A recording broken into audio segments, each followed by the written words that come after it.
for 30 minutes still. We get 30 minutes, even if you Russell. So, anyway, we'll hear more from Russell hopefully tomorrow in the assumptions panel. And today Russell will tell us about cryptographic, hardness of correlated sampling. Okay, so what I'm going to tell you is a very small piece about is this very small piece of a much larger project that's joint work with Mark Bund, Marco Gabordi, Max Hopkins, Rex Lay, Tony Tessi, Sachin Shivakumar. Maybe I didn't put this on.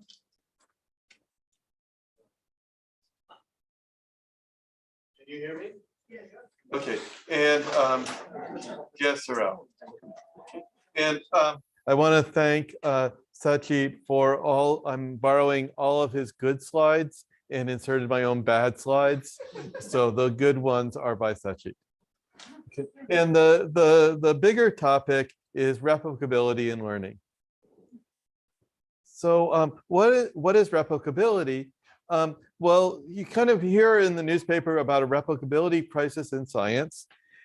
The idea is we want to, like, if we redo an experiment, we want to get the same results or similar results. So you can think of like stability as if you redo an experiment, you want to get similar results. And replicability means if you redo the experiment, you get the same result. And that seems, and we're talking about redoing the experiment with new data, starting from scratch, using the same methodology, using the same algorithms, but collecting new data. So how could you possibly get the same result? So, so replicability seems like a very strong notion of stability. So in terms of an algorithm, we're going to say that an algorithm A that uses randomness R is row replicable if for any distribution on the inputs, if you pick m samples from twice from the same distribution and run the algorithm twice using the same randomness with high probability 1 minus rho, you get exactly the same answer. And this was a notion that was kind of inspired by work on pseudo-deterministic algorithms, but it kind of flips it. Pseudo-deterministic algorithms, you want the algorithm's result to depend on the input, but not the randomness. Here, we want the algorithm's result to depend on the randomness, but not the input. Why not also have, why do you insist on the same randomness? Don't you anyway want? Okay, because otherwise we can't do it. I see. Okay, because you need to have it depend on something. Well, if it's deterministic, it's even better. Okay. So yeah, and No, that's not quite fair. If A is deterministic, it works. Not quite fair. in what sense? Because you could say that you're taking the same sample and you're varying over randomness. Well, that would be pseudo-deterministic. But here, we want to say, even if someone gives the us reason you don't do it is because you can't get it, as far as I understand. well, say say you want to have a scientific study, right? You want your results to apply equally well to someone else. Your results on your subject, say, if then you're going to extrapolate to the real world, and you want to say what happens in the real world is exactly the same as what it would happen for. So why would it be reasonable to ask to say that you have the same randomness? You transmit to each other, say this is the randomness we use. Yeah, I'll use it on your samples. I That's use it on right. my samples. but also conceptually, Okay. what this says is that so it's also so it combines like generalization with privacy, because if the result only depends on the randomness, not on the particular data, then I'm not leaking any information about which data I used. So I'm keeping the entire data specifics of the data secret, except with this probability row. That doesn't immediately imply that the result is replicable. It allows you to further work to make it replicable, right? For instance, you need to show that the randomness is random and stuff like that. Well, okay, so I am assuming that we can like pick the randomness at random, and we are like looking at different things like what if someone is trying to like p-hack and pick the randomness that's going to help them. Right. But that's not, I'm not going to talk about that today. And there's a common random string, right? Yeah. So any more questions about the definition? Because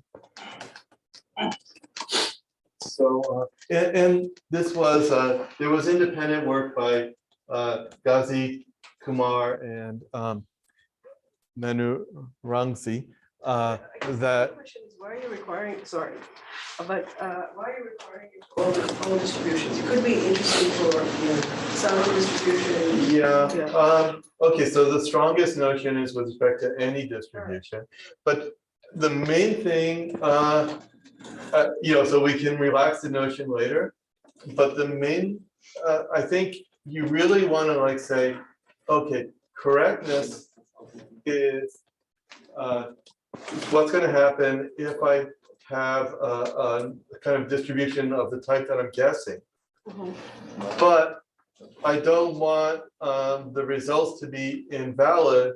So that's kind of like an assumption, and I want my algorithm to validate that assumption. So if I run it on a different type of distribution, and the algorithm says your assumptions are invalid on one run, they shouldn't say your assumptions are valid on another run.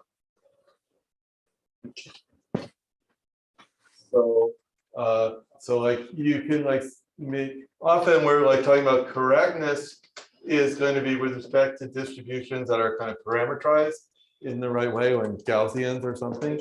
But we want replicability actually to hold for even if that assumption is incorrect. Last question. Yeah. Should I be thinking That R is large compared to the number of samples or small? Usually the length of R is going to be like polylogarithmic in the number of samples, but we don't try, we're not going to, in this talk, we're not going to try to bound that. Hopefully like future talks might discuss that in more length.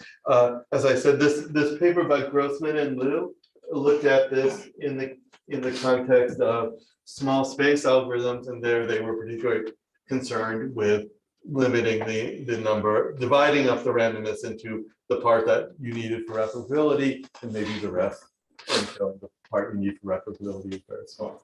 So that is of interest, but I'm kind of a digression for my main topic today. Okay, which I might get to someday. Okay, so and it's related to notions of global stability. So can we come up with a replicable algorithm, or is this like a ridiculously strong definition? Why not outputting 0 all the time? Yeah, well, so you could output 0 all the time. So we don't want to do that, right? Because we want a replicable algorithm that's actually useful for something. So 0 all the time is a replicable algorithm, meets the definition. Let's see if there's something else. Okay. Right. Yeah. So here's like our first replicable algorithm that we came up with is to estimate the bias of a coin.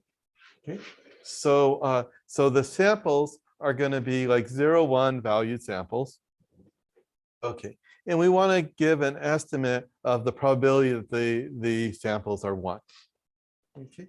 Now, the first thing that you try, if you didn't care about replicability, is just compute the empirical averages. You flip the coin a large number of times, and you estimate the fraction that are heads, and that's the fraction you believe are going to be heads.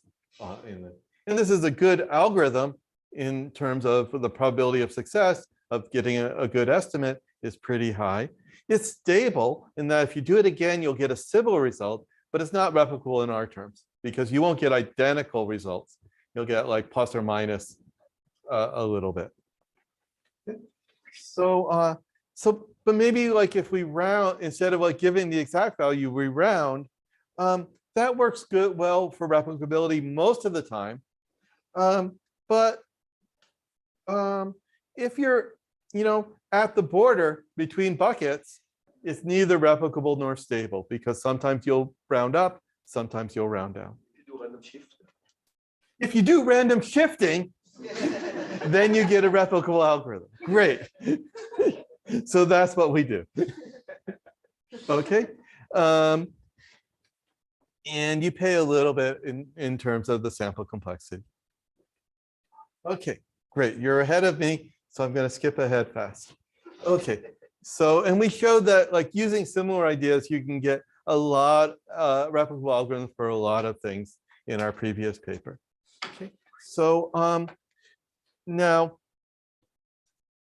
so what I did in the more recent work with the whole list of authors is we used a generalized randomized routing. So kind of this shift and round is like what works for one-dimensional problems, but there's a general method for kind of rounding distributions called correlated sampling, and we show that this is a generic way of converting stability to replicability. Yeah. What we care about is not privacy but replicability. Yeah. Then is it avoid all of those scenarios that you might as well just give a range of outputs? Usually what is happening. So if you look at what we're doing, we're basically giving a range of outputs, right? But we still want that range to be replicable. So we want to give the same range on different runs of the algorithm, just based on the randomness, not you can like give consistent intervals, but we want to actually give the same interval. Which helps you with privacy, but helps you with privacy. Yeah. For replicability, you could just say, which is I guess what people usually say anyway. Right. So one reason to want replicability is it's very modular. Okay. So say you want to like compose algorithms. If you want to like reason about, oh, these kind of windows are going to be consistent, and then we're going to do this 100 times and it's still going to be relatively consistent, it's hard to think about. If you think about replicability, oh, we run the algorithm twice, we get the same answer, we go to the next stage, it's exactly the same, and keep on going, replicable to the next stage, and so on, then the composition is a lot simpler to think about.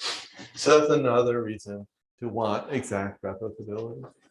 What do you mean by stability here? What's the notion you use? Well, so there are different notions of stability. And what we do is basically show for a bunch of different notions of stability that they're all equivalent. So what we get is like, okay, and there are lots of other notions of stability. So we give like one notion is perfectly generalizing. Another is differentially private or approximately differentially private. And another is replicability, but there are like 5 or 6 others that you can put in this picture.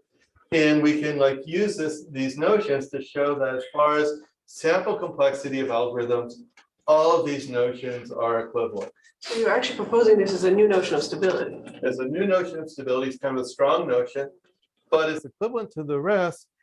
And by going around this circle, we actually can like improve the parameters in for a lot of the different notions.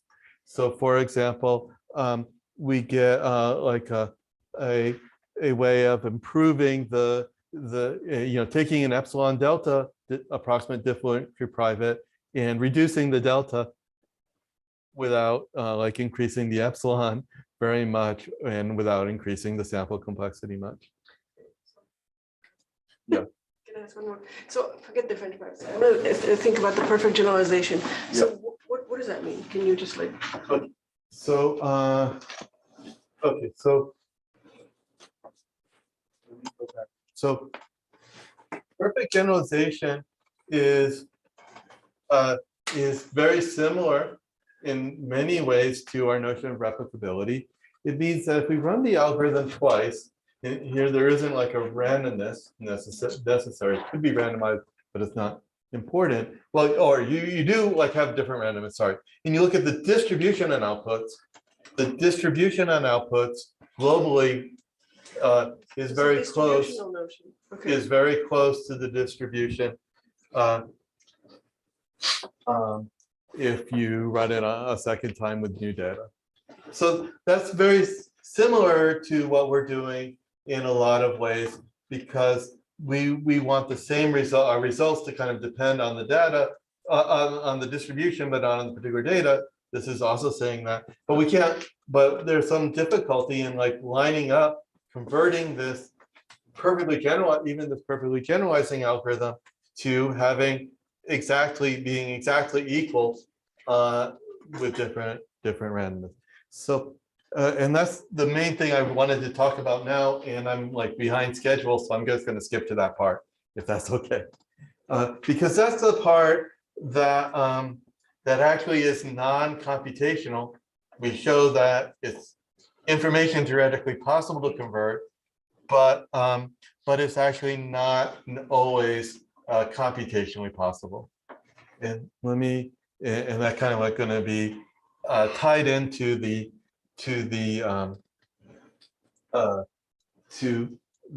theme of this workshop. Okay.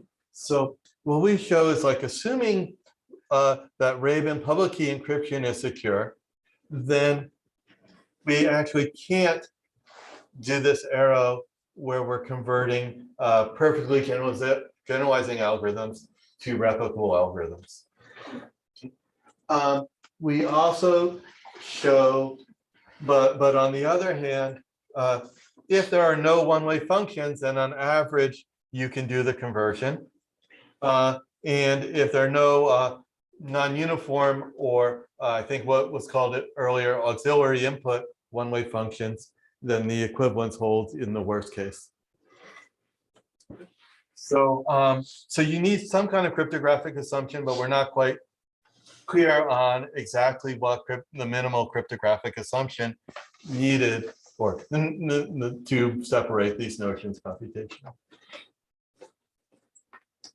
Rapid more abstractly means Well, yeah. Okay, so that's the property that we're using. So random self-reducible. Okay, so okay, so what's the main tool that we use to convert a perfectly generalizing algorithm to a replicable algorithm? Well, so what we have is in a perfectly generalizing algorithm, we know that the distribution on possible outputs is close. And we want to convert that to like a one-to-one correspondence between the different outputs. There's a really good notion that's been in the literature for a while called correlated sampling that does exactly that. And he's saying like, oh, you state what you want, and then you say, what does correlated sampling do? And correlated sampling does exactly what we want in this step. Okay, so let me say, what is correlated sampling? Correlated sampling takes an input distribution P, and it is a method for sampling from P using randomness R, so that if you use the same method with a distribution Q, and Q is close to P, then with high probability you get the same answer. And close means close in total variation distance. Okay, so so the chance of you're not getting the same answer is exactly proportional to the statistical distance between these distributions. Wait, but it should have, oh, and it's the same distribution. Okay. If it's so you know, a significant thing is that you don't have to know what Q is when you're doing the correlated sampling from P. So as you vary over R, you'll get samples from P over here, you'll get samples from Q over here. They might not be the same distribution, but you'll get the same answer, except to the extent that the distribution is different. This has been known like information theoretically, or if you're given explicitly what the distributions are on a finite domain. Okay, and this has like tons of applications. So it's not a new idea. It's not even a new idea to apply it in this kind of setting. Okay, but it works perfectly for what we want. So here what are the distributions that we're running correlated sampling on? It's like take your data. It's not the distribution on your data. It's the distribution for a fixed set of data as you vary over the randomness in your algorithm and produce a result, whatever that result is. So it's the distribution on results, outputs of your algorithm as you vary over all the randomness in your algorithm. And we're going to want to sample from the same distribution, but with this correlated sampling method. Okay. Now, so because our distributions are just given to us by the algorithm, we don't have an explicit description of the distribution. So we need to do this correlated sampling in a white box way, where we're given not the distribution explicitly, but a sampling procedure for that distribution. And this can be like hard to do. So here's like an example where we're like using Ray-Ban encryption. Say that we're going to be generating samples. We're given an input X, and the sampler is going to pick X and multiply by R squared, mod n. Okay. So if X and X prime are both quadratic residues, this is not just close, it's the same distribution, random quadratic residues. If they're not, if one of them is not a quadratic residue, then they're just totally disjoint distributions. If we could do correlated sampling for these two distributions, for this kind of distribution, then we would learn just by telling whether X equals, we get the same result, we would learn whether, we could run it with a known quadratic residue, and we could tell whether X is a quadratic residue or not. So this is one example where it's hard to do correlated sampling. More generally, if you think about what we're doing, it's we're showing that anything is the complete problem for statistical zero knowledge is given two distributions, estimate how close they are. And that's exactly what we're doing. If we could do correlated sampling, we can, as a side effect, estimate how close distributions are by just seeing how often the samples are equal. So if you have a correlated sampling, generic correlated white box correlated sampling algorithm, then statistical zero knowledge is MVP. Okay. And in fact, now this doesn't show that the privacy is hard to convert to replicability, but you can like modify this construction to show that. On the other hand, what we show is that if there are no auxiliary one-way functions, no auxiliary input one-way functions, then there's a white box correlated sampling algorithm. And if there are no one-way functions, then they're on any particular distribution, there's an average case white box sampling correlated. Can you go back to the previous one, to the impossibility? Yeah. So you're saying that there's no way to convert an algorithm, but you don't know, but you can say, but you don't have an example of what we do where it is possible but not. So you have to like go to a stronger cryptographic assumption using like a homomorphic encryption. Then there are problems that are efficient. Okay, that's not better enough. Yeah. Okay. So here it's sort of like if you knew how to factor, then you'd have both types of algorithms. So it's not clear that they're even. It just says that there's no uniform construction of one type of algorithm from the other.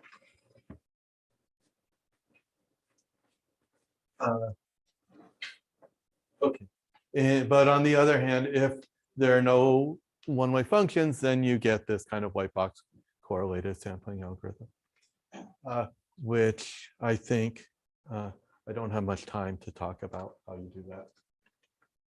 So, but it's kind of like using. No, you have a little bit. I'm happy to shorten my talk for you. Okay, So an so, organizer. okay. So here's like a warm-up case. Say that we knew some value P and knew that for our distributions that we cared about, everything was in a factor of 2 of probability P. Okay, so the actual probabilities under the distribution. So we know that in particular, the distributions have a theta 1 and P elements. Okay. So what we're going to do is compose our sampling algorithm with a random hash function and map strings to about theta 1 over P elements, outputs of our sampling procedure. And then we want to find like random preimages of the composition of the sampling procedure and the hash function. And pick Y at random to kind of commit to which element we're using. Now, we invert, but then we don't use the R, we're interested in the X that you get by sampling using R. Okay, and we keep on going until we find one. And if then assuming we can compute this probability, okay, which we can if there are no one-way functions, then on average, then we can like use rejection sampling to normalize and get the correct distribution. And you can see that because if we use the same hash function, okay, and the two distributions are close, then with high probability we'll commit to the same X. So, okay, so if we want to like generalize this, let's break up our distribution into levels based on an estimate of PG of X. So like break it up into levels that are all within a factor of 2 of each other, and then use correlated sampling on the levels rather than the actual entire output to pick a level, and then conditionally use the method I just gave to pick within that level.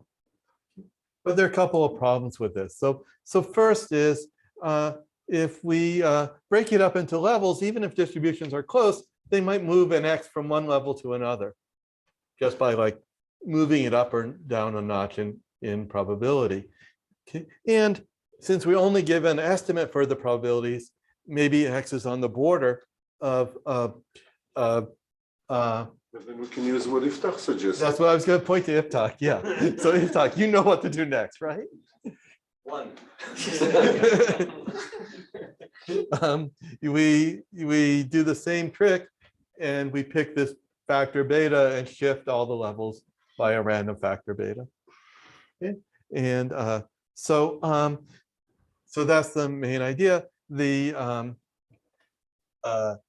Now we've got like a number, we've got some hardness results based on specific cryptographic assumptions. We'd like the more generic way.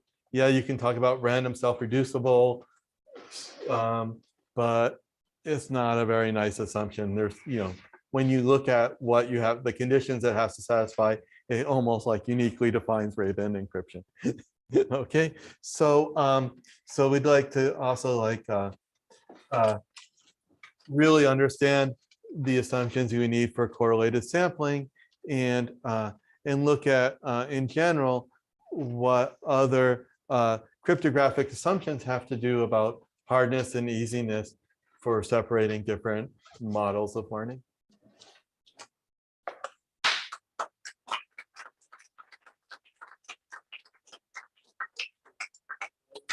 Setting up process and fixing questions.